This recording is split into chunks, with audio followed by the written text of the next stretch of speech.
Tragic mass shootings call into question the very idea of allowing the purchase of firearms. Yet, when surveyed in 2021, nearly a third of U.S. households reported having a gun in the home, a Second Amendment right. Policymakers tread a fine line between respecting individual gun ownership rights and taking seriously statistics like 45,000 firearms-related fatalities each year.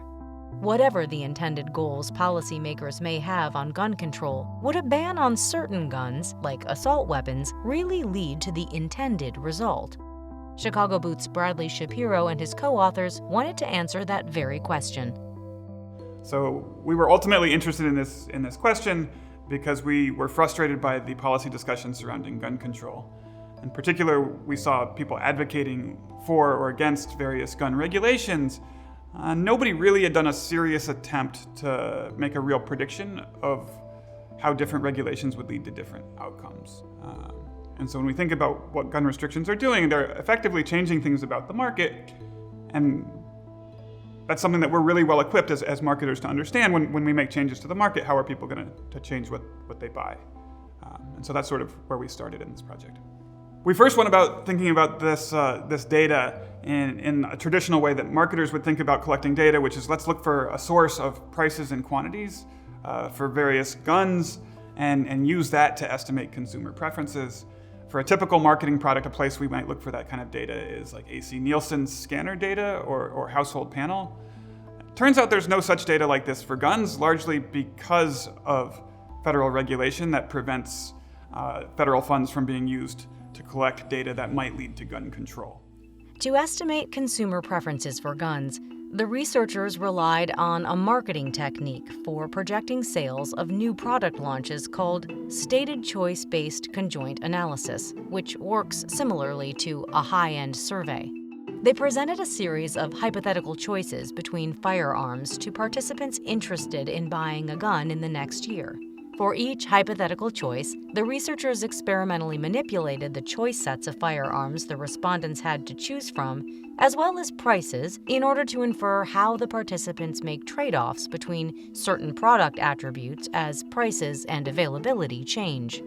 So of these 22,000 people that we reached out to and had them fill in the survey, about 4,000 to 5,000 of them were potentially interested in buying a gun in the next year. And so those are the people to whom we asked these questions about which guns they wanted to buy and how that would change if we changed things around. So with that, we end up with a data set that has prices and quantities and product attributes of all these different types of guns, and we could see how people would substitute as we changed prices. The researchers found that the gun market is very price insensitive and that forcing higher prices with taxes on guns would barely reduce gun sales. People who want to buy assault weapons or semi-automatic rifles would continue doing so until prices reached prohibitive levels. At that point, they wouldn't stop buying guns altogether. They would just switch to buying handguns.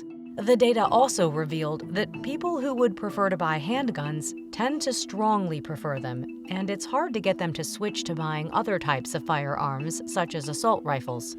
So the second counterfactual we look at is restrictions on handguns. And we'll think about a very extreme one, a full ban on handguns.